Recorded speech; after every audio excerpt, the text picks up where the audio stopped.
Welcome friends, आप सभी का स्वागत है हमारी एक नई वीडियो में जिसमें हम बात करेंगे क्लास 6 के चैप्टर नंबर 6 के बारे में, जिसका नाम है पूर्णांक। इस चैप्टर में हम संख्याओं के बारे में सीखेंगे। जो संख्या पद्धति में एक विशेष रूप होता है संख्याओं का, जो समूह है वो है पूर्णांक। तो यहाँ पर हम पूर्णांक के बारे में जानेंगे। तो आइए इसे हम शुरू कर लेते हैं। तो देखिएगा, जैसे हमारा चैप्टर का नाम है वो है पूर्णांक, तो यहाँ चैप्टर का जो पहला टॉपिक है वो भी पूर्णांक ही है। तो हम पहले जान लेते हैं कि पूर्णांक होते क्या हैं। तो पूर्णांक की शुरुआत करने से पहले हम यहाँ जानते हैं कि पूर्णांक बनते कैसे हैं। तो संख्या पद्धति के अनुसार जो संख्या पद्धति होती है, संख्या पद्धति जो संख्या पद्धति है, संख्या पद्धति में संख्याओं को विभिन्न प्रकार से बांटा गया है। नंबर 1 पर है प्राकृत संख्या। नंबर 2 पर आता है, जो प्राकृत संख्या होती हैं उन्हें प्राकृतिक संख्या भी कहा जाता है। ये संख्या 1, 2, 3, 4 और इसी प्रकार अनंत तक चलती हैं। ये संख्या 1 से शुरू होती हैं और अनंत तक चलती हैं। नंबर 2 पर आती है पूर्ण संख्या। पूर्ण संख्या जब प्राकृत संख्याओं में जीरो को भी शामिल कर दिया जाता है, तो 1 से पहले हम जीरो रखते हैं, जीरो, फिर उसके बाद यही संख्याएं उनको लिख दिया जाता है। तो इसी प्रकार जिस समूह का निर्माण होता है वो कहलाता है पूर्णांक, जो वो कहलाता है पूर्ण संख्या। पूर्ण संख्या के बाद में यदि हम जीरो को एक मध्य बिंदु माने और जो प्राकृत संख्याएं 1 से लेकर अनंत तक, इन संख्याओं को दो चिन्ह के साथ में, पहला धनात्मक और दूसरा ऋणात्मक, जब यहां पर दी हुई प्राकृत संख्याओं को एक बार धनात्मक चिन्ह के साथ और एक बार ऋणात्मक चिन्ह के साथ लिख दें, तो बनने वाली जो संख्याएं होंगी वो पूर्णांक संख्याएं कहलाती हैं। तो नंबर 3 पर आता है पूर्णांक। इसको पूर्णांक कहा जाता है। तो पूर्णांक कैसी होती है, देखो जरा, ये होती हैं जो ऋणात्मक से शुरू होती हैं, -3, -2, -1, 0, फिर 1, 2, 3 और इसी प्रकार अनंत तक चलती रहती हैं। तो यहाँ पर संख्याओं को वह समूह जहां पर जो संख्याएं होती हैं वो दोनों चिन्ह के साथ पाई जाती हैं, एक बार धनात्मक चिन्ह के साथ और एक बार ऋणात्मक चिन्ह के साथ, तब उस प्रकार के समूह को पूर्णांक कहा जाता है। तो यहां पर हम पूर्णांक संख्याओं को पढ़ते हैं। तो आइए अब इसके बाद में हम जान लें कि जो संख्या रेखा होती है, संख्या रेखा पर ये संख्याएं कैसे लिखी हुई होती हैं। तो आइए उसकी हम बात करते हैं। तो आइए हम बात करेंगे हमारे अगले टॉपिक पर, वो है संख्या रेखा। तो संख्या रेखा क्या होती है? अब हम चैप्टर पढ़ रहे हैं पूर्णांक का, तो पूर्णांक संख्याओं को संख्या रेखा पर कैसे लिखा जाता है हम उसे समझते हैं। सबसे पहले एक सीधी रेखा खींच लेते हैं। इस प्रकार एक सीधी रेखा खींच ली हमने। तो सीधी रेखा खींचते हैं, जो यह एक रेखा है, इस रेखा को यदि दो भागों में बांट दिया जाए तो जो इसका मध्य बिंदु होगा, जो इसका मध्य बिंदु है उसको नाम दे देते हैं जीरो का। इसको जीरो का नाम दिया। इसके बाद में समान दूरी पर, ध्यान रखना है, समान दूरी पर दाईं ओर, इधर दाईं ओर और इधर बाईं ओर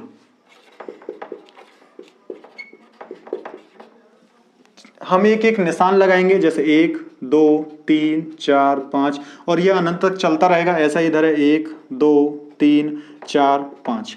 तो यहां की जो संख्याएं, जो दाईं ओर की संख्याएं हैं वो धनात्मक होती हैं, इनको पॉजिटिव भी कहा जाता है, इसलिए प्लस का चिन्ह लगाकर बीई लिखते हैं। और इस प्रकार जो बाईं ओर की संख्याएं होती हैं वो ऋणात्मक होती हैं, जिनको नेगेटिव कहा जाता है और इनको ऋणात्मक कहते हैं। अब देखिएगा इसके बाद में, तो जीरो के दाईं ओर जब भी हम चलेंगे तो हमें धनात्मक संख्याएं मिलेंगी, और संख्याएं हम जीरो के बाद लिखते हैं 1, 2, 3, 4, 5, इस प्रकार से। अब इन्हीं संख्याओं को हमने धनात्मक चिन्ह के साथ लिखा। धनात्मक जो चिन्ह होता है उसे कई बार नहीं लगाते, क्योंकि जब संख्या के साथ कोई भी चिन्ह ना लगा हुआ हो तब वह जो संख्या है या फिर वो जो अंक है वो धनात्मक कहलाता है। इसके बाद में ऋणात्मक आता है। तो ऋणात्मक -1, -2, -3, -4 और -5। तो इस प्रकार से यहां जो बाईं ओर जो संख्याएं होंगी वो ऋणात्मक होंगी। तो यह संख्या, जो संख्या रेखा है, ये जो रेखा, इसे संख्या रेखा कहा जाता है। संख्या रेखा, इसे संख्या रेखा कहा जाता है। यह दोनों तरफ, दाईं ओर और बाईं ओर, अनंत तक जाती है। इस पर जो मान है संख्याओं के, जो अंक लिखे हुए हैं, ये अनंत तक होते हैं।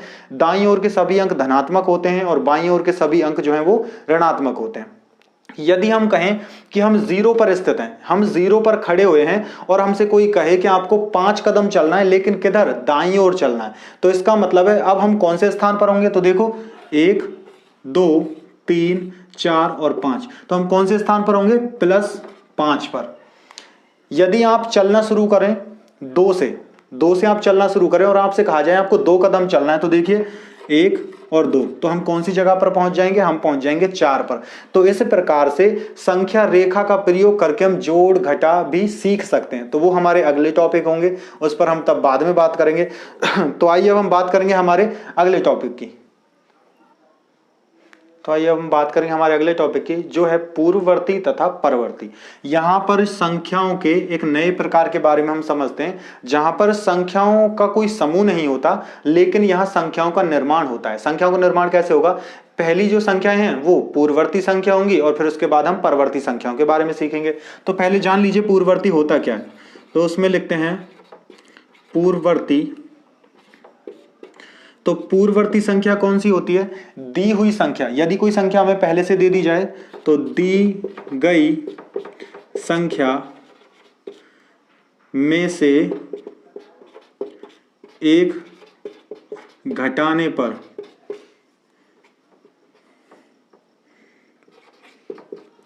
प्राप्त संख्या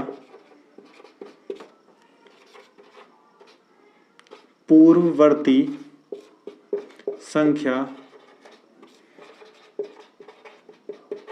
कहलाती है। इसको दूसरे शब्दों में भी हम समझ सकते हैं। देखो पहले से पढ़ते हैं, ये क्या है कि दी गई संख्या में से यदि एक घटा दिया जाए, कोई संख्या हमें पहले से दी हुई है और उस संख्या में से यदि हम एक घटा दें तो वहां पर प्राप्त जो संख्या होगी वो पूर्ववर्ती संख्या कहलाती है। अब इसका दूसरा तरीका क्या हो सकता है? जो संख्या हमें पहले से दी हुई है तो उससे पहले आने वाली संख्या, ऐसा नहीं है कि अलग से कोई लिस्ट बनी हुई है, नहीं।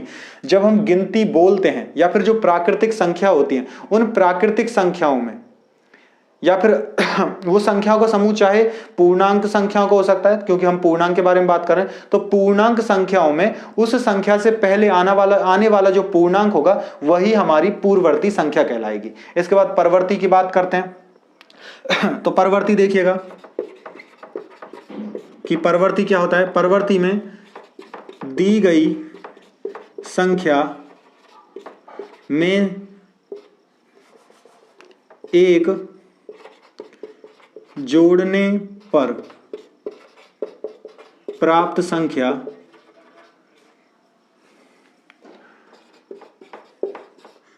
परवर्ती संख्या कहलाती है।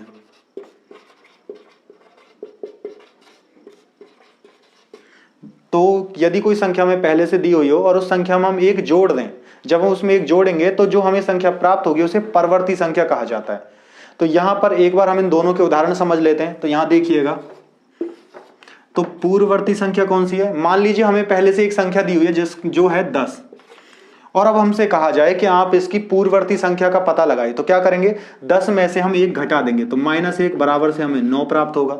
यदि हमें पहले से कोई संख्या 9 दे रखी है तो उसमें से एक घटाएंगे तो हमें कितना प्राप्त होगा? 8 प्राप्त होगा। जो 8 मिलेगा हमें, यहां हम कहेंगे कि 9 की पूर्ववर्ती जो संख्या है वो 8 होगी। और उसके बाद में यदि 10 के लिए पूछे तो 10 की पूर्ववर्ती संख्या जो है वो 9 होगी। अब इसी के साथ में अब हम परवर्ती की बात करें तो परवर्ती का मतलब होता है आगे आने वाली। तो परवर्ती में क्या होगा? इन्हीं उदाहरणों को दोबारा से लेते हैं। यदि 9 संख्या, जो संख्या अंक जो 9 है वो आपके सामने लिखा हुआ है और आपसे पूछा अब इसका परवर्ती क्या होगा, तो इसमें 1 जोड़ेंगे तो बराबर हमें 10 प्राप्त होगा। और उसके बाद में यदि हम 8 लें संख्या, उसमें अगर 1 जोड़ें तो हमें प्राप्त होता है 9। तो इस प्रकार की जो संख्याएं होती हैं वो हमारी पूर्ववर्ती, पहली वाली संख्या जो उसके बाद वाली संख्या को परवर्ती कहा जाता है, और दी हुई संख्या में से एक घटाने पर प्राप्त संख्या पूर्ववर्ती संख्या कहलाती है। तो इस प्रकार से हम किसी भी संख्या की पूर्ववर्ती या परवर्ती संख्या निकाल सकते हैं। लेकिन यदि कोई दो संख्या, आप एक संख्या दी हुई है उसमें एक जोड़कर आप जो अगली संख्या परवर्ती निकालते हो, उसी के अनुरूप जो संख्या हमें पहले से दी हुई थी उसमें हमने एक जोड़ा है, इस कारण हम कह सकते हैं कि 9 की परवर्ती तो 10 होगी, लेकिन 10 की पूर्ववर्ती 9 कहलाती है। ऐसा यहां होता है, इसका उल्टा होगा। यहां पर 10 की पूर्ववर्ती 9 है और 9 का जो परवर्ती है वो 10 कहलाएगा। तो इस टॉपिक में इतना। अब इसके बाद में बात करेंगे हम अगले टॉपिक के बारे में। तो आइए उसे अब देखें। देखिए अब हम बात करेंगे हमारे अगले टॉपिक के बारे में, जिसका नाम है संख्या रेखा पर पूर्णांक का निरूपण। तो हमने यहाँ पर एक संख्या रेखा बनाई है जो -4 से लेकर 5 तक की संख्या रेखा है। इसके बाद वाले अंक अभी हमने लिखे नहीं है, लेकिन हमारा जो सवाल है वो हम इसी पर आधारित सवाल करेंगे। तो संख्या रेखा पर पूर्णांक का जो निरूपण है वो कैसे किया जाता है। मान लीजिए आपको कुछ पूर्णांक पहले से दिए हुए हैं, जैसे कि आपको दे दिया जाए -2, एक दूसरा पूर्णांक दे दी जाए आपको 3, एक पूर्णांक दे दी जाए -1, या फिर एक पूर्णांक दे दिया जाए 4। तो ये पूर्णांक आपको संख्या रेखा पर ढूंढने हैं, आपको कैसे पता चलेगा ये कहां पर स्थित है। तो जब भी कभी कोई संख्या रेखा पर, किसी संख्या रेखा पर आपको पूर्णांक ढूंढने होते हैं, जब उस पर निरूपित करना होता है, तो आप अपने आप को हमेशा ही समझो कि आप 0 पर खड़े हुए हो। कहां पर हो आप? 0 पर। इस 0 पर आप खड़े हुए हो, तो इसके बाद अब संख्या के साथ में लगा हुआ चिन्ह ही आपको बताएगा कि आप उस संख्या को कहां ढूंढ सकते हो। तो देखिएगा पहला जो अंक है वो है -2। इसका मतलब ये जो पूर्णांक है वो -2 है। अब हमें पता लगाना है -2 कहां होता है। तो 0 जो है वो पूरी संख्या रेखा का मध्य बिंदु होता है। अब मध्य बिंदु के बाद में अब आपको क्या करना है, पहले माइनस के चिन्ह पर ध्यान देना है। और हमने आपको पहले बताया था कि माइनस के चिन्ह का मतलब होता है बाईं ओर चलना, क्योंकि बाईं ओर की सभी संख्या ऋणात्मक होती हैं, माइनस का चिन्ह उनके साथ लगा हुआ होता है। इस कारण से माइनस का चिन्ह हमें बताता है कि हम किधर चलेंगे। अब यहां से हमें सीधे हाथ की तरफ यानी कि दाईं तरफ चलना है या फिर बाईं तरफ चलना है। तो ऋणात्मक चिन्ह हमें क्या बता रहा है कि हम बाईं तरफ चलेंगे, लेकिन अब चलना कितना है, संख्या मिलेगी कहां पर, वो हमें बताता है यह अंक। ये जो अंक है ये हमें बताएगा हमें कितने कदम चलना होगा। तो यहां पर 2 लिखा हुआ है, तो हम बाईं तरफ 2 कदम चलेंगे। तो पहला 1 और दूसरा 2। तो यहां पर जो ये अंक है ये -2 होगा। इसी प्रकार से अगले पर चलते हैं। यहां पर 3 लिखा हुआ है, तो 3 कैसे होगा, 3 का मतलब यहां पर माइनस का चिन्ह नहीं है, तो यह संख्या धनात्मक होगी। धनात्मक है तो हमें दाईं तरफ चलना होगा। अब दाईं तरफ चलेंगे तो क्या करना है, दाईं तरफ हमें 3 कदम चलना है। तो देखिए दाईं तरफ में 1, 2 और 3, तो 3 कदम पे हम कहां पहुंच गए, इस 3 पर पहुंच गए। तो इसी प्रकार अन्य जो अंक हैं वो भी इसी प्रकार हमें मिलेंगे। जैसे -1 है वो क्या होगा, ऋणात्मक। 1 कदम चलना है हमें किधर, बाईं ओर, तो -1 हमें यहां मिलेगा। 4 कदम चलना होगा हमें किधर, 4 को प्राप्त करने के लिए प्लस में दाईं तरफ हमें 4 कदम चलना है। तो देखो 1, 2, 3 और 4, तो इस प्रकार हम कहां पहुंच गए, 4 पर पहुंच गए। तो इस प्रकार से हम किसी भी संख्या को पूर्णांक जो पूर्णांक संख्या उसे संख्या रेखा पर निरूपित कर सकते हैं, चाहे वो संख्या छोटी हो या बड़ी हो, चाहे वो संख्या ऋणात्मक हो या फिर धनात्मक। और उसके लिए हमें क्या करना होगा, 0 पर खड़े होकर बस ये देखना है कि उस संख्या का चिन्ह कौन सा है और वो अंक कौन सा है। जितना वो अंक होगा हमें उतने कदम आगे बढ़ना होगा, चाहे हम बाईं तरफ आगे बढ़े और चाहे हम दाईं तरफ आगे बढ़े। तो इसके बाद अब चलिए हम बढ़ते हैं अपने अगले टॉपिक की ओर, जो होगा हमारा पूर्णांक की क्रमबद्धता, कि पूर्णांक किस प्रकार से आगे गति करते हैं। तो आइए उसके हम ध्यान दें। तो आइए अब हम बात करेंगे हमारे अगले टॉपिक पर, जो है पूर्णांकों में क्रमबद्धता और चिन्ह। ये एक चिन्ह है, एक ये दूसरा चिन्ह और ये तीसरा, इसका प्रयोग कैसे किया जाता है इनके बारे में हम जानेंगे भी। इन चिन्हों को किस नाम से जाना जाता है और उसके बाद इनका प्रयोग भी हम समझेंगे। तो देखिए सबसे पहले पूर्णांक में क्रमबद्धता क्या होती है। पूर्णांक में क्रमबद्धता का मतलब होता है कैसे हमारे पास यदि कोई पूर्णांक दिया हुआ है तो वो लगातार आगे बढ़ता रहेगा। जिस प्रकार हमने इससे पहले टॉपिक में जाना था जिसमें पूर्ववर्ती और परवर्ती संख्याओं के बारे में, यदि हम कोई पूर्णांक, यदि हमें पहले से कोई पूर्णांक दिया हुआ है और उस पूर्णांक में 1 जोड़ दें तो हमें उससे अगली संख्या प्राप्त हो जाती है, और जो हमें संख्या प्राप्त हुई है उसमें फिर से अगर हम 1 और जोड़ दें तो उससे भी अगली संख्या हमें प्राप्त होगी, जो उसकी क्या कहलाएगी, परवर्ती संख्या कहलाएगी।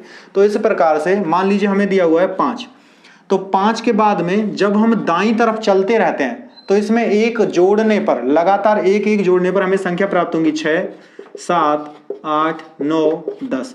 तो इसी प्रकार ये संख्याएं आगे बढ़ती रहेंगी।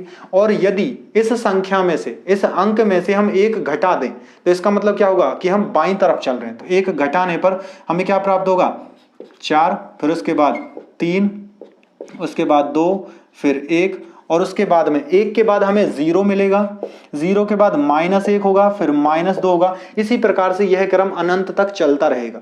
तो किसी भी अंक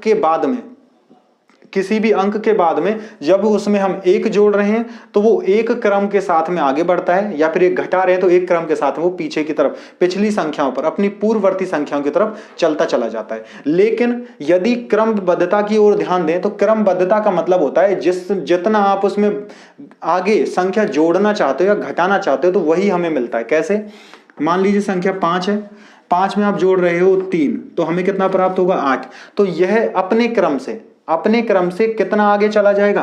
प्लस का मतलब क्या होता है, प्लस का मतलब है हमें दाईं तरफ चलना है और कितना चलना होगा 3 कदम। तो यह अपने क्रम से 3 कदम आगे चला जाएगा। यदि यह प्लस ना होकर 5 - 3 होता तो हम क्या कहते, हम 5 से इसे स्टार्ट करते और उसके बाद में यह बाईं तरफ पीछे की तरफ 3 कदम चला जाता, जिससे हमें हल मिलता है इसका 2। तो इस प्रकार से हम संख्या रेखा पर भी नहीं समझ सकते हैं। तो क्रमबद्धता जो है वो हमें अंक के आगे बढ़ने और पीछे घटने की क्रम के बारे में बताती है। तो आइए हम चिन्ह के बारे में बात करते हैं, चिन्ह कैसे काम करते हैं। तो चिन्ह के लिए आपको संख्याओं को समझना पड़ेगा। जैसे मान लीजिए हमें एक संख्या दे रखी है 1 2 3 4, ये संख्याएं हमें दी हुई हैं। और इसके बाद दूसरी संख्या हमें दी हैं 5 6 7 और 8। और इस प्रकार एक संख्याओं का क्रम और है हमारे पास में 2 4 6 8। इस प्रकार की संख्याएं। अब इसमें हम कुछ संख्याओं के साथ चिन्ह लगाते हैं और कुछ संख्याओं को छोड़ देते हैं। इस प्रकार हमने चिन्ह लगाया है। अब हमें यह पता लगाना है कि कौन सी संख्या किससे बड़ी है और किससे छोटी। तो सबसे पहले इन दोनों संख्याओं के बारे में बात करते हैं। एक संख्या दे रखी है -5 और एक दी हुई है 5। तो किसी संख्या के कम होने या अधिक होने के बारे में हमें कैसे पता चलता है, तो इसका हमें पता चलता है संख्या रेखा से। तो देखो जरा, संख्या रेखा मान लीजिए हमने यहां पर बनाई और यह है 0। तो 0 के बाद में जब आप दाईं तरफ चलते हो तो प्लस की संख्याएं होंगी और जब बाईं तरफ चलते हो तो माइनस की संख्याएं होंगी। तो इस प्रकार से जब आप दाईं तरफ चलोगे तो आपको सभी संख्याएं प्लस की मिलेंगी। और प्लस की संख्याओं में क्या होता है, वो जितना, जैसे यहाँ पर 5 लिखा हुआ है तो चिन्ह कोई नहीं है तो उसे हम प्लस का मानेंगे। तो ये +5 है, इसका मतलब ये दाईं तरफ 5वें कदम पर होगा। और ये लिखा हुआ है -1, इसका मतलब है ये 0 से बाईं तरफ 1 कदम पर है। तो इस 0 से हमें वो स्थिति प्राप्त करनी होती है कि वो हमें, ताकि हम संख्याओं के बारे में ये पता लगा सकें कि वह संख्या जो है कौन सी जगह पर स्थित होगी। तो देखो 5 जो है वो हमें कहां मिल रहा है, दाईं तरफ 5वें कदम पर। और यहां पर जो -1 है वो हमें 0 से बाईं तरफ मिलेगा पहले कदम पर। तो ऋणात्मक संख्याएं जितनी भी होंगी वो छोटी होती हैं, क्योंकि वो 0 से कैसी हैं, 0 से पहले आने वाली संख्याएं। तो 0 से पहले आने वाली जितनी भी संख्याएं होंगी वो सभी संख्याएं धनात्मक संख्याओं से छोटी होंगी। या फिर इसको हम दूसरी भाषा में समझे तो इस प्रकार कह सकते हैं कि यदि कोई संख्या पहले से हमें दी हुई है और उस संख्या की जितनी भी पूर्ववर्ती संख्याएं होंगी, उससे पहले आने वाली जितनी भी संख्याएं होंगी, चाहे वो धनात्मक हो या फिर ऋणात्मक, वो सभी संख्याओं से छोटी मानी जाएंगी। अब यहाँ चिन्ह को समझिएगा। एक हमने चिन्ह इस प्रकार का बनाया है, एक इस प्रकार का और एक ये चिन्ह बनाया हुआ है। तो इस चिन्ह में आपको यहाँ ध्यान देना है कि यहाँ पर 2 किरण बनाई हुई हैं। एक बिंदु से ये 2 किरण निकल रहे हैं, एक ऊपर और एक नीचे की तरफ। तो जहां पर ये दोनों एक दूसरे से दूर हटती हुई जा रही हैं, तो इसका मतलब है ये ज्यादा जगह घेरेंगी। तो ज्यादा जगह कब घेरी जाती है, जब इधर की संख्या बड़ी होती है। और जब ये सबसे कम जगह घेर रही है, इसका मतलब है यहाँ इधर तरफ की जो संख्या है वो सबसे छोटी होगी। तो इस प्रकार से यहां पर हम ये पता लगा पाते हैं आसानी से कि कौन सी संख्या बड़ी होगी और कौन सी संख्या छोटी होगी। तो इस प्रकार इस चिन्ह को कहा जाता है लेस देन। क्यों कहा जाता है, क्योंकि यह संख्या छोटी, ये चिन्ह जो है छोटी संख्या को प्रदर्शित करता है कि पहली जो संख्या है वो छोटी है। और यह चिन्ह कहलाता है ग्रेटर देन इसको इसलिए कहा जाता है क्योंकि ये पहली वाली संख्या को बताता है कि वो संख्या बड़ी है किससे, बाद में आने वाली संख्या से। तो दूसरी संख्या जो हम लिखेंगे वो संख्या कैसी हो जाएगी, यहाँ पर दूसरी संख्या इसमें छोटी होगी। लेकिन इसके बाद में जो तीसरा चिन्ह है, जहां पर 2 लाइनें एक दूसरे के साथ में बराबर से खींची हुई हैं, वो संख्याएं क्या काम करती हैं, वो संख्याएं यहां पर एक दूसरे के साथ, जो 2 संख्याएं यहां पर लिखी हुई हैं वो दोनों संख्याएं मान में बराबर होती हैं। तो यहां पर जो संख्या लिखी होगी, जैसे मान लीजिए यहां पर लिखा हुआ है 5, तो इधर भी 5 ही होगा। यदि इधर 4 लिखा हुआ है तो इधर भी 4 होगा। यदि इधर 2 लिखा हुआ है तो इधर भी 2 होगा। ऐसा नहीं हो सकता कि इधर 2 लिखा हुआ है तो इधर ऋणात्मक 2 हो सकता है, ऐसा कभी नहीं होता है। क्योंकि यदि इधर ऋणात्मक 2 लिखा हुआ है तो इसका मतलब है यह इससे कम होगा। कितना, पहले ये 2 जो है इसका मान 0 पर पहुंचेगा, जिसमें से हमें 2 घटाने होंगे, और उसके बाद में 0 से भी 2 कदम और पहले होगा। इसका मतलब है ये 2 से कितना कम है, ये 2 से 4 संख्याएं कम है। इस कारण से यहां पर यदि इन दोनों को बराबर करना है तो या तो ये चिन्ह यहां से हटा दिया जाए या फिर इसके साथ भी ये चिन्ह लगा दिया जाए। तो यहां पर जब बराबर संख्याएं होती हैं समान संख्याओं पर, तो हम कहेंगे जो संख्याएं समान होती हैं, समान संख्या, और इधर भी समान संख्या होगी, समान संख्या होने पर ही इस चिन्ह का प्रयोग किया जाता है। तो अब इसके बाद में, अब यहां पर देखिएगा हमने कुछ उदाहरण जो लिखे थे, अब आप समझ गए होंगे कि यहां पर हम कैसे इन चिन्हों का प्रयोग करेंगे। तो देखिए सबसे पहले इन दोनों में से सबसे छोटी संख्या कौन सी है, -1 है, तो इस कारण यहां पर ये चिन्ह आएगा।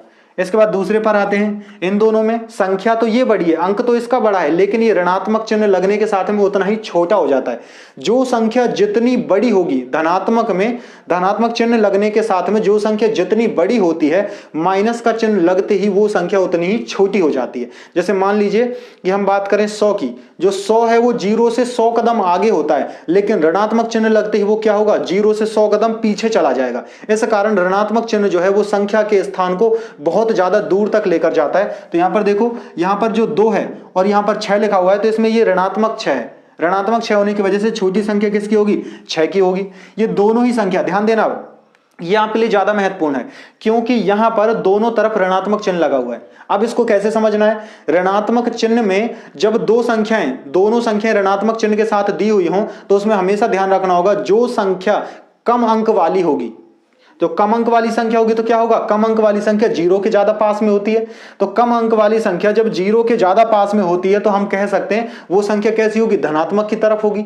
और जो संख्या जितनी दूर होगी 0 से, वह संख्या उतनी ही छोटी हो जाएगी। इस कारण से संख्या का मान, अंक का मान जितना अधिक होगा और ऋणात्मक चिन्ह लगा हुआ है, तो वो संख्या उतनी छोटी मानी जाएगी। तो इसमें बड़ा कौन होगा, -3 हो जाएगा।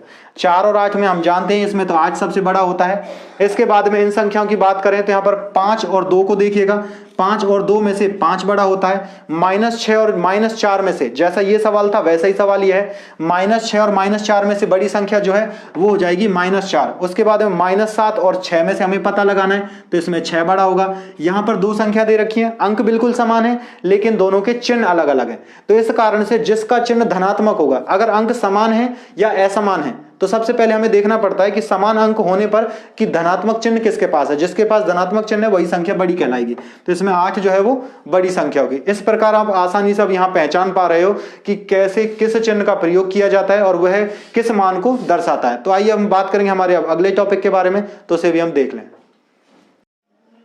देखिए, अब हम बात करेंगे हमारे अगले टॉपिक के बारे में, जिसका नाम है पूर्णांकों का योग। इस टॉपिक में हम पहले सीखेंगे पूर्णांकों का योग कैसे करते हैं, और फिर हमारा दूसरा टॉपिक होगा संख्या रेखा पर पूर्णांकों का योग कैसे काम करता है, कि पूर्णांकों का जो हम योग करते हैं क्या वो संख्या रेखा पर भी बिल्कुल सही आता है या नहीं आता, उसे हम देखेंगे। तो देखिए, हम एक छोटे छोटे यहाँ पर योग देखने वाले हैं जिनको आप बहुत पहले से जानते हो, लेकिन मुख्य हमारा बिंदु जो है वो होगा संख्या रेखा पर उनका योग करना। तो देखिए, सबसे पहले हमने लिखा, मान लीजिए 2 + 3, तो इसको हमें हल करना है। एक होगा 1 + 4, इसे हमें हल करना है। एक हो सकता है 3 + 4, इसे हमें हल करना होगा। और इसको हम हल करके देखते हैं इनके मान कितने आते हैं। तो देखिए, 2 और 3, जब 2 में 3 को जोड़ते हैं तो हमें कितना प्राप्त होता है, हमें प्राप्त होता है 2 और 3 5। 4 में जब 1 को जोड़ा जाता है या फिर 1 में 4 को जोड़ा जाता है तब भी 5 हमें प्राप्त होता है। 3 में 4 जोड़ने पर हमें 7 प्राप्त होता है। तो यहां पर हमने क्या किया था, पहली संख्या धनात्मक है, दूसरी संख्या धनात्मक है, इस कारण से हमारा जो उत्तर है वो भी धनात्मक आया है। यहां दूसरे में देखिए, ये संख्या भी धनात्मक थी, यहां पर जिसे हमें जोड़ना था वो भी धनात्मक है, इस कारण हमारा अंतिम उत्तर ये भी धनात्मक रहा। ऐसा ही यहां पर हुआ है। लेकिन यही सवाल अगर हम अब संख्या रेखा पर करना चाहें तो हमें कैसे पता चलेगा कि ये संख्या रेखा पर कैसे काम करता है। तो देखिए, इसके लिए हम एक संख्या रेखा बना लेते हैं। तो संख्या रेखा कुछ इस प्रकार से बनाते हैं। तो यहां पर क्योंकि हमने फिलहाल सभी संख्याओं को धनात्मक लिया है, तो इस कारण से हम यहां पर जो संख्या रेखा बनाएंगे वो भी धनात्मक की तरफ ज्यादा बनाएंगे। तो देखिए, 0 1 2 3 4 5 6 7 8 9 और ये अंत में 10। इसमें इतना काफ़ी है, और बाकी इससे आगे की हमें अभी आवश्यकता नहीं होगी। -1 -2 -3 -4 और 1 -5। तो देखिएगा, अब हम इस सवाल को यहाँ संख्या रेखा पर हल करके देखते हैं क्या ये सही होता है या नहीं होता। तो सबसे पहले 2, अब हमें 2 कहाँ मिलेगा। तो सबसे पहले जैसे हमने पूर्णांक संख्या रेखा पर पूर्णांक को ढूंढना सीखा था, निरूपित करना सीखा था, उसका प्रयोग करना होगा पहले। तो 2 के लिए हमें क्या करना होगा, हम 0 पर हैं, 2 जो है वो धनात्मक है क्योंकि ऋणात्मक चिन्ह नहीं लगा हुआ, इस कारण ये धनात्मक रहेगा। तो 2 जब धनात्मक है तो ये कहाँ मिलेगा, हमें दाईं तरफ मिलेगा। कितना, 0 से 2 कदम आगे, 1 और 2। तो 2 तो हमें यहां मिल गया, ये रहा। अब क्या करना है, 2 से आगे बढ़ना है, आगे जाना है या पीछे, ये किससे पता चलेगा? इस चिन्ह से, इसके बाद जो चिन्ह लगा हुआ है। तो यहाँ चिन्ह लगा हुआ है प्लस का, प्लस का चिन्ह हमें बताता है कि हमें दाईं तरफ बढ़ना होगा। कितना बढ़ना है? 3 कदम आगे बढ़ना है। तो देखो 3 कदम, यहां से 1 2 और 3। तो जो हमें अब जिस स्थान पर अब हम जब पहुंच गए हैं वो हमारा इस सवाल के लिए हल कहलाता है। यह हल कितना है? 5 है यहाँ पर इस, और यहाँ पर संख्या रेखा पर भी हमें 5 ही प्राप्त हुआ है। इसके बाद देखिए इसमें 1 से यदि हम चलना शुरू करें, अब हम इस किस पर स्थित हैं? अब इसको मिटा देते हैं पहले, तो दोबारा से देखिएगा अब यहाँ पर दूसरे में यदि हम 1 पर हैं तो एक हमें कैसे मिलेगा? 1 के लिए हमें क्या करना होगा? सबसे पहले हम 0 से 1 कदम चलते हैं दाईं तरफ, 1 कदम 0 से चलेंगे तो हम यहाँ पहुंच गए। अब इसके बाद क्या करना है? प्लस, फिर से दाईं तरफ चलना है। कितना? 4 कदम, 4 लिखा हुआ है तो 4 कदम चलेंगे। तो 1 2 3 और 4, तो अब हम कहाँ पहुंच गए? फिर से हम 5 पर पहुंच चुके हैं। तो इस कारण से 1 + 4 जो है वो भी 5 के बराबर होता है। ऐसा ही इसमें होगा, 3 से शुरुआत करनी है तो 0 से पहले 3 पर पहुंचना होगा।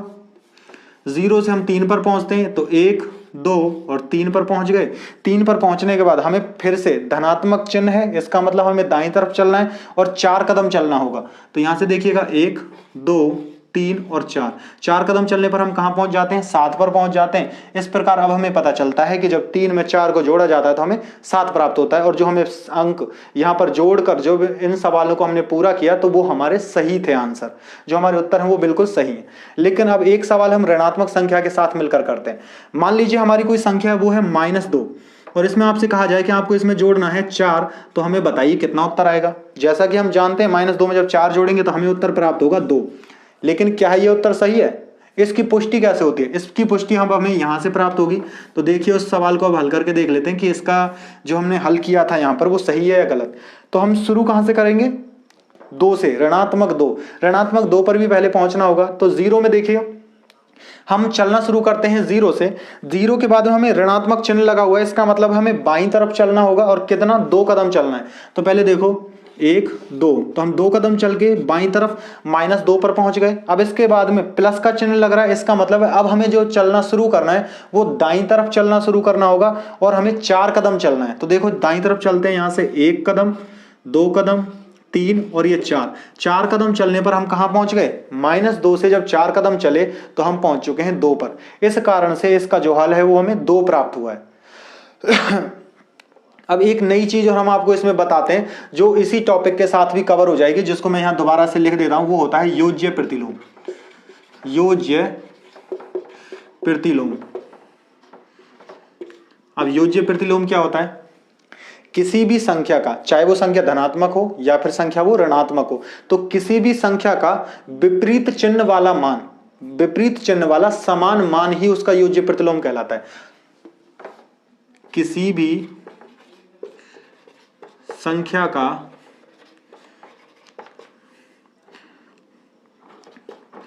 विपरीत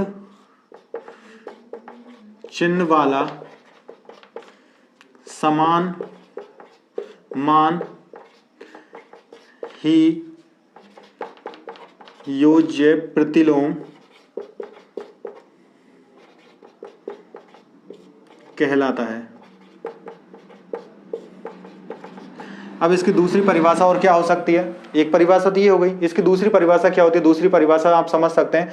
दूसरी परिभाषा है इसकी, किसी संख्या के लिए वह मान जो उस संख्या को 0 में परिवर्तित कर दे, या तो जोड़ने पर या फिर घटाने पर। लेकिन सवाल क्या था? योज्य प्रतिलोम है, इस कारण हमें जोड़ना ही होगा।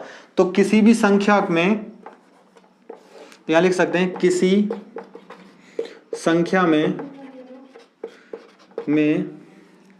जुड़ने वाली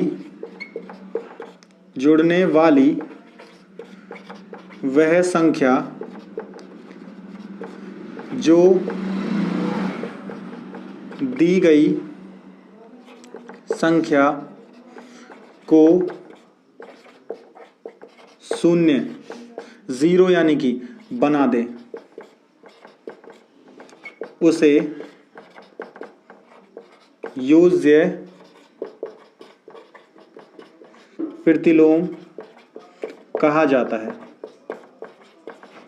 तो इसे योज्य प्रतिलोम कहा जाता है। अब इसका एक सवाल करके हम देख लेते हैं। तो देखिए कैसे, मान लीजिए आपको एक संख्या दे रखी है -3, एक -3 संख्या दी हुई है और इसके बाद में इसमें हमें जोड़ना होगा प्लस का 3, हमें +3 जोड़ना है इसमें। तो इस सवाल को हम हल करते हैं। तो ये सवाल कैसे काम करता है देखिएगा जरा इस सवाल को एक बार। तो यहाँ पर -3 से, -3 कहाँ होगा, पहले 0 से चलना शुरू करेंगे हम ताकि हम -3 पर पहुंच सकें। तो देखिए 1 2 और 3, माइनस का चिन्ह था इसलिए हम बाईं तरफ चले और 3 अंक लिखा हुआ था इस वजह से हमने 3 कदम लिए। उसके बाद में प्लस का चिन्ह लिखा हुआ है। अब क्या करेंगे, प्लस का चिन्ह है तो इसका मतलब दाईं तरफ हमें चलना होगा और कितना चलना है, 3 कदम। समान अंक था दोनों तरफ, इधर भी वही 3 अंक है और इधर भी वही 3 है। तो यहां पर देखो 1 2 और 3, तो यहां इससे हम कहां पहुंच गए, इससे हम 0 पर पहुंच चुके हैं। तो इसका जो मान है वो हो जाता है बराबर 0। तो जब भी कभी समान अंक विपरीत संख्याएं हों, यहां पर हम कहें ये समान अंक हों विपरीत चिन्ह के साथ में, तो जो ये संख्याएं हैं वो एक दूसरे के लिए क्या कहलाएंगे, योज्य प्रतिलोम कहलाएंगे। इनको इस कारण से योज्य प्रतिलोम कहा जाता है। और आप चाहें तो यहां से जो परिभाषा लिखी हुई इसे याद कर सकते हैं, आपके लिए बहुत महत्वपूर्ण परिभाषा होगी। तो आइए अब हम बढ़ते हैं हमारे अंतिम टॉपिक की ओर, जो होगा कि संख्या रेखा पर किस प्रकार से पूर्णांकों को घटाया जाता है। तो आइए उसकी हम बात करते हैं। तो आइए अब हम बात करेंगे हमारे अगले टॉपिक के बारे में, जिसका नाम है संख्या रेखा पर पूर्णांकों का घटाना। कि संख्या रेखा पर अब जो पूर्णांक है उनको कैसे घटाया जा सकता है। तो यहाँ पर हमने कुछ उदाहरण लिखे हैं पहले से, तो पहले हम इनका आंसर जान लें, इनका उत्तर जो है वो क्या आएगा वो हम पता लगा लें। फिर उसके बाद फिर चेक करेंगे हम कि संख्या रेखा पर इनका जवाब क्या आता है, जो हम सवाल कर रहे हैं क्या वो सही है या फिर हमारा संख्या रेखा पर कोई और जवाब आएगा। तो देखिए ये तो हम जानते हैं कि 5 में से अगर 3 घटा दें तो कितना मिलता है, हमें 2 प्राप्त होता है। उसके बाद में 7 में से 2 घटाने पर हमें 5 प्राप्त होता है। यहाँ पर 3 में से यदि 5 घटा दें तो सबसे पहले 3 में से तो 3 घटेगा, जिसकी वजह से हमें 0 मिलेगा और उसके बाद भी फिर से हमें 2 घटाना है। इसका मतलब क्या हुआ, -2 आएगा। अब इसके बाद में -1 पहले से दिया हुआ है, उसमें से भी कितना घटाना है, 3 घटाना होगा। इसकी वजह से वो संख्या कहाँ जाएगी, और ऋणात्मक में, तो इसको कहा जाएगा -4। ऐसा ही इसमें होगा, -4 में से -2 घटाना तो आ जाएगा -6। अब ये काम कैसे करता है, इसको यहाँ देखिए संख्या रेखा पर।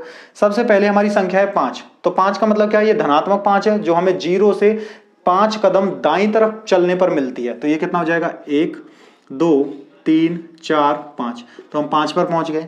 इसके बाद हमें क्या करना होगा, घटाना पड़ेगा। इसका मतलब हमें अब ऋणात्मक चलना है, बाईं तरफ चलना होगा। कितना चलेंगे हम, 3 कदम चलेंगे। तो यहां से 3 कदम वापस चलिएगा। 3 कदम कैसे चलेंगे, देखो 1 कदम वापस तो इसे काट दो, दूसरे कदम पर वापस इसे काट दो, फिर तीसरा कदम वापस इसे काट दो। तो इसे काटने के बाद हम कहां रह गए, हम रह गए दूसरे कदम पर, हम दूसरी जगह पर आ गए। तो दूसरी जगह जो है यही इसका आंसर होगी। तो इस प्रकार हम इसका आंसर चेक कर सकते हैं, या फिर हम कहें कि इस प्रकार के जो सवाल है उसमें हम अपना हल, जो हमारा उत्तर है उसे हम देख पाएंगे कि हमने सही किया था या फिर गलत किया था। इसके बाद हम बढ़ते हैं हमारे अगले सवाल पर। अगला है 7 में से 2 घटाने पर हमें कितना प्राप्त होता है। तो इसको पहले हम यहां से हटा देते हैं। अब देखिएगा कि 7 में से 2 घटाने पर कितना मिलेगा। तो 0 से, देखिए अब हम 0 से चलना शुरू करेंगे। 7 जो है वो धनात्मक है, तो 7 के लिए क्या करना है, 1 2, यहां से 1 कदम 2 कदम 3 4 5 6 और 7। तो 7वें कदम पर पहुंचने के लिए 1 2 3 4 5 6 और 7, तो हम 7वें कदम पर इस प्रकार पहुंचेंगे।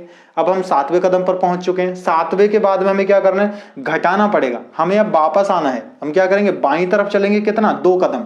तो देखिए सबसे पहले 1 कदम यहां चलेंगे, ये इससे कट गया। अब इसके बाद दूसरा कदम चलेंगे, 1 और यहां से चला, ये कट गया। तो हम कौन सी जगह पर आ गए, अब आ गए हम 5 पर। तो इसलिए हमारा जो हल है, जो हमारा मान है वो कितना है, 5 है, और यहां पर भी हमें 5 ही प्राप्त हुआ है। तो इसके बाद इसके अब देखते हैं हम हमारे अगले सवाल को कि अगला क्या है। 3 में से यदि 5 घटाएं तो हमें क्या प्राप्त होगा। तो देखिएगा 3 में से 5 घटाने पर कैसे हल किया जाता है, क्योंकि संख्या जो हमें पहले से दी हुई है वो छोटी है और उसमें से हमें वो संख्या घटानी है जो उससे भी बड़े अंक के साथ में। तो देखिए सबसे पहले 3 पर चलते हैं। तो 0 से 1 कदम 2 कदम और 3 कदम। 3 कदम इधर क्यों चले, क्योंकि ये संख्या धनात्मक थी। अब हमें ऋणात्मक चिन्ह का प्रयोग करना है, मतलब हमें बाईं तरफ चलना होगा। कितने कदम, 5 कदम। तो देखिए सबसे पहले 1 2 और 3। अब 3 कदम चलने पर हम 0 पर तो आ गए। इसका मतलब है 3 जो है उसका योज्य प्रतिलोम जो है वो कितना होता है, ऋणात्मक 3 होता है। अब उसके बाद हम क्या करेंगे, फिर से हमें कितना चलना था, हमें तो चलना था 5 कदम। तो 3 के बाद में 1 और 2, तो 3 के बाद में देखो ये चौथा हो गया और ये 5वां कदम हो गया। तो 5वें कदम की वजह से हम पहुंच जाते हैं -2 पर। इसीलिए जो हमारा मान है, जो यहाँ पर हल है, वो -2 हमें प्राप्त हुआ है। अब हम बढ़ते हैं हमारे अगले सवाल पर, जो है दोनों ही संख्या यदि ऋणात्मक आ जाए तो हम क्या करते हैं, दोनों संख्या हमारे पास ऋणात्मक हो और फिर भी हम घटा ही रहे हैं, तो कैसे ये काम करता है। तो देखिएगा इसमें कि अब आपसे कहा जाए कि यहां पर -1 से चलना शुरू करना है, तो आप कहां पर हो, पहले से ही -1 पर हो, तो आप हो -1 पर, एक कदम पहले से बाईं तरफ हो, और उसके बाद में फिर से आपको क्या करना है, घटाना होगा, मतलब फिर से आपको किधर चलना है, बाईं तरफ। आप बाईं तरफ चलोगे कितना, 3 कदम, तो यहां से 1, ये 2 और ये 3 कदम चलने पर आप पहुंच जाते हो -4 पर। तो इसलिए इसका जो हल है वो कितना प्राप्त होगा हमें, -4 प्राप्त होगा। अब इसके बाद अगला सवाल और करके देख लेते हैं। तो इसमें देखिएगा ये काम कैसे करता है। इसमें अगला सवाल जो है वो हमें माइनस की संख्या दे रखी है, पहले से ही माइनस का चिन्ह है, तो इसका मतलब है हमें मुंह जो है हमारा वो किधर कर चुके हैं, हम मुंह जो है अपना वो हमने किया है बाईं तरफ, और उसके बाद उसमें हम कितना चल रहे हैं, उसी में हम चल रहे हैं 4 कदम। तो यहां से 1, ये 2, ये 3 और ये 4, तो 4 कदम चल के हम यहां पर पहुंच गए। अब इसके बाद में क्या इसके बाद में अब हम ऋणात्मक चिन्ह दिया हुआ है, तो हम फिर से क्या करेंगे, बाईं तरफ चलेंगे, और कितना चलना है हमें, 2 कदम चलना होगा। ऋणात्मक चलना है लेकिन 2 कदम, तो बाईं तरफ 2 कदम चलते हैं, 1 और ये 2 कदम चलने पर हम पहुंच जाते हैं -6 पर, इसलिए हमारा इसका जो हल है वो -6 प्राप्त हुआ है। तो अब इसके बाद हम एक ऐसा सवाल करते हैं जो इन सबसे थोड़ा सा अलग होगा और आपको उसे अच्छे से समझना भी है। मान लीजिए एक संख्या आपको दे रखी है, जैसे मान लो एक संख्या दे रखी है आपको -2, और आपसे कहा जाए कि आपको उसे जोड़ना है, लेकिन कितना उसमें, -3 जोड़ना है। -2 तो पहले से दिया हुआ है, उसमें जोड़ना होगा कितना, -3 जोड़ना होगा, तो हल कितना प्राप्त होगा। इसको हम सवाल को कर नहीं रहे, हम इससे सीधा ही संख्या रेखा पर देखेंगे ताकि आप इसे और अच्छे से समझ पाओ।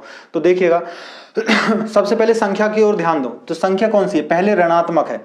ऋणात्मक का मतलब हमें 0 से चलना शुरू करना, लेकिन चलना किधर होगा, 2 कदम। 2 कदम ऋणात्मक है तो बाईं तरफ चलना होगा, 1 कदम और ये 2, तो 2 कदम में हम -2 पर पहुंच चुके हैं। इसके बाद अब है हमारा प्लस का चिन्ह। प्लस का जो चिन्ह है वो हमें बताता है कि हम अब किधर मुंह करेंगे। हमारा जो मुंह है अब वो हो जाएगा किधर, इस दिशा में, दाईं तरफ हमारा मुंह होगा। दाईं तरफ हमने मुंह कर लिया। उसके बाद में अब दूसरा जो चिन्ह है वो ऋणात्मक है। या तो आप इसको इस प्रकार समझो, यहां से सवाल जो है 2 भागों में बढ़ जाता है। पहला ये, या तो आप ये समझो कि दूसरा जो ऋणात्मक चिन्ह है ये हमें दिशा परिवर्तन का निर्देश देता है कि हम दिशा किधर कर लें, सामने जो सीधे मुंह की तरफ, या फिर हम कहें कि हमने जो दाईं तरफ दिशा की हुई थी उसको बदल के हम किधर कर लें, बाईं तरफ कर लें, और फिर कितना चले, 3 कदम चले। तो इसमें क्या होगा, यहां से 1 कदम, 2 और ये 3, तो हमें उत्तर मिलेगा कितना, -5 मिलेगा। इसका उत्तर हो जाएगा -5। या तो पहला तरीका ये हो सकता है। अब दूसरा तरीका सुनो, इसका क्या होगा। दूसरा तरीके के लिए इसको मिटा देते हैं पहले यहां से। अब दूसरा तरीका इसका कुछ इस प्रकार से होगा। सबसे पहले 0 पर है हम, -2, बाईं तरफ चलेंगे 2 कदम, तो हम पहुंच जाएंगे -2 पर, 1 और ये 2, -2 पर हम पहुंच गए। -2 पर पहुंचने के बाद अब क्या कहता है कि ये हमें से कहता है कि हमें प्लस का चिन्ह लगा हुआ है, हमें दाईं तरफ अपना मुंह कर लेना है। तो हमने दाईं तरफ मुंह किया, यहां से हमारा मुंह अब दाईं तरफ है, क्योंकि अभी अंक मौजूद नहीं है। जब तक अंक नहीं है तब तक हम चलेंगे नहीं। और जो चिन्ह होते हैं, प्लस का चिन्ह या माइनस का चिन्ह, ये सिर्फ हमें दिशा के बारे में बताता है कि हमें अपना मुंह किधर करना है ताकि हम उस दिशा में चल सकें। तो इसके बाद में दूसरा है -3। प्लस के बाद में -3 है कि हमें मुंह तो अपना दाईं तरफ रखना है, लेकिन चलना क्या होगा, हमें ऋणात्मक, मतलब जो हमें कदम लेने हैं वो बाईं तरफ के कदम होंगे, क्योंकि ऋणात्मक संख्या किधर होती है, बाईं तरफ होती है। तो हमें बाईं तरफ के कदम लेने होंगे, और वो भी कितने, 3 कदम। अब यहां से हम मुंह इधर ही रखेंगे लेकिन बाईं तरफ चलेंगे, कितना, 1 कदम, 2 कदम और 3 कदम, और अंत में हम पहुंच जाएंगे -5 पर। इस प्रकार से इसका जो हल है वो -5 आता है। अब इसका अगर आप चिन्ह के अनुसार समझे, ये तो संख्या रेखा के अनुसार था। यदि आप इस सवाल को चिन्ह के अनुसार समझना चाहते हैं तो यहां से देखिएगा, यदि माइनस को गुणा कर दिया जाए माइनस से तो हमें हल प्राप्त होता है प्लस का।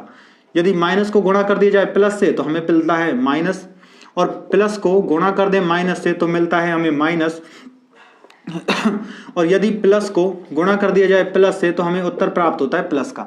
ये कब होता है, जब चिन्ह का गुणा चिन्ह से करना हो। अंक पर ध्यान नहीं देना है अभी, हमें जब चिन्ह का गुणा चिन्ह से करना होता है तो हमें इस प्रकार के चिन्ह प्राप्त होते हैं। और ऐसे आप आसानी से कैसे याद रख पाओगे, क्योंकि यहाँ तो 2 ही तरह के चिन्ह हैं और वो आपके लिए थोड़े कठिन हो सकते हैं याद रखने में, या फिर आप इन्हें याद करो फिर उसके बाद भी भूल जाओ। तो इन्हें याद करने का सबसे आसान तरीका ये होगा, जब समान चिन्ह हो, यहाँ देखो ध्यान से जरा, इन दोनों में समान चिन्ह दे रखे हैं। जब समान चिन्ह हो, जैसे कि इसमें दिया हुआ है समान चिन्ह है, जब समान चिन्हों का गुणा होता है ना तो हमेशा जो उत्तर है वो प्लस में आता है, हमेशा उत्तर प्लस में आएगा। और जब विपरीत चिन्ह, एक माइनस है एक प्लस है, एक प्लस है और एक माइनस है, जब विपरीत चिन्हों का गुणा होता है तो उत्तर माइनस में आता है। अब ध्यान देखो ध्यान से, यहां पर पहले से दिया हुआ है -2 दिया हुआ है, उसके बाद एक चिन्ह प्लस का है और एक माइनस का, ब्रैकेट जो ये दिया हुआ है कोष्टक, कोष्टक का मतलब होता है गुणा करना। अब यहां दिया हुआ है प्लस गुणा माइनस, ये दिया हुआ है कि प्लस का गुणा हमें माइनस से करना, और हमें पता है प्लस का गुणा माइनस से करने पर क्या मिलता है, हमें माइनस ही मिलता है। तो हम यहां लिख सकते हैं दोनों के बीच में माइनस का चिन्ह और उसके बाद में 3। तो अब ये है जो सवाल है इसी प्रकार से बदल चुका है, और इस जैसे हमने इस सवाल को किया था अब इसे वैसा ही कर सकते हैं कि हमें 0 से पहले 2 कदम पीछे चलना होगा, फिर उसके बाद यहीं से 2-3 कदम चलना है, वो भी कैसा, बाईं तरफ, तब हमें कितना मिलेगा, -5 प्राप्त होगा। तो आप किसी भी प्रकार के, यदि आपके सामने किसी भी प्रकार के सवाल आ जाएं तो उन्हें आप आसानी से कर पाओगे। ये सवाल जो है वो आपके लिए ज़्यादा कठिन नहीं होंगे, बस आपको ध्यान देना है कि जो हमने आपको कॉन्सेप्ट बताया है वो आपके लिए बहुत महत्वपूर्ण है। तो आज इस वीडियो में इतना ही, फिर मिलेंगे हम आपसे एक नई वीडियो में, तब तक के लिए धन्यवाद।